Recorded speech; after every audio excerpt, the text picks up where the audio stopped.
2 in the morning, Caracas goes dark. By 5 a.m., the president of Venezuela is gone. But here's what nobody saw coming. While every news camera focused on aircraft carriers positioned in the Caribbean, the real operation was happening in the shadows, executed with surgical precision that would rewrite the rules of modern warfare.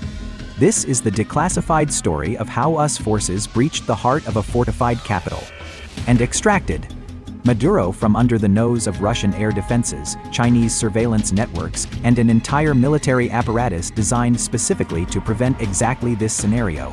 The brilliance wasn't in the firepower, it was in the deception. For months before that night, the United States had been tightening a naval noose around Venezuela. The USS Ford Carrier Strike Group and the USS Baton Amphibious Ready Groups at visibly off the coast, impossible to miss, designed to draw every eye. The official narrative was clear: counter-narcotics operations, pressure on drug trafficking networks, routine deterrence. The world watched the ships, intelligence agencies tracked the deployments, media outlets analyzed the posturing. Nobody was watching the ground. Behind the naval theater, intelligence assets had been conducting entirely different work.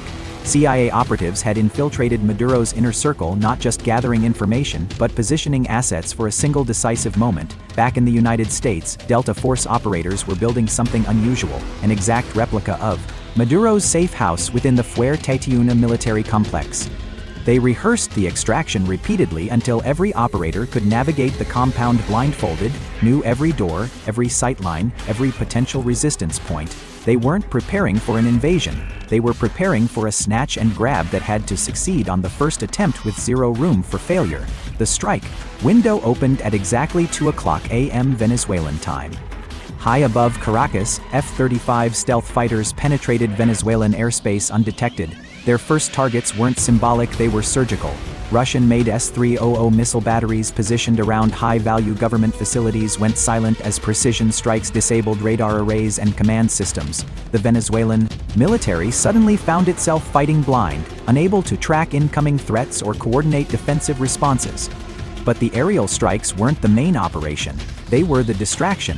While F-35s hammered military installations, Fuerte military base, La Carlota air base, creating explosions and communications blackouts across the capital, Delta Force helicopters were already inbound, flying at extreme low altitude through the chaos. Witnesses on the ground reported aircraft skimming rooftops, moving well below radar coverage, nearly invisible against the night sky illuminated by distant explosions. The deception was multi-layered and brilliant. As Venezuelan forces scrambled to respond to airstrikes, as commanders tried to coordinate air defenses against the F-35 threat, the real objective was already underway.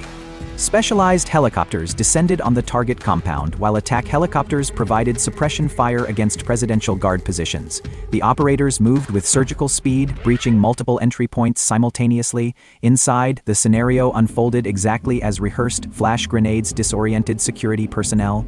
Breaching charges opened secured doors before defenders could properly lock down. The CIA asset embedded within Maduro's security detail had done their job perfectly, providing real-time positioning, disabling internal security measures, ensuring the extraction team knew precisely where to find their target. Maduro and his wife Cilia Flores were secured within minutes. This wasn't a negotiation or an arrest with rights raid. It was a tactical detention executed by operators trained for exactly this type of urban extraction. Within moments, both were physically secured and moving toward extraction points where helicopters capable of mid-air refueling waited. The entire ground operation from insertion to extraction took less than 15 minutes. By the time Venezuelan command structure understood what had actually happened, the helicopters were already airborne, crossing into international airspace, heading toward secure US naval assets positioned in the Caribbean. But why use F-35s instead of older, proven F-16 fighters for the aerial component? The answer reveals the sophistication of Venezuelan defenses that most analysts underestimate. Venezuela operates Russian S-300 anti-aircraft systems, Chinese radar networks, integrated air defense coordinated with Russian technology, and Iranian Shahd reconnaissance drones. This creates a lethal environment where conventional fourth-generation fighters like F-16s face unacceptable attrition risks. The F-35E's stealth characteristics allow it to operate within these defensive networks with dramatically reduced detection probability.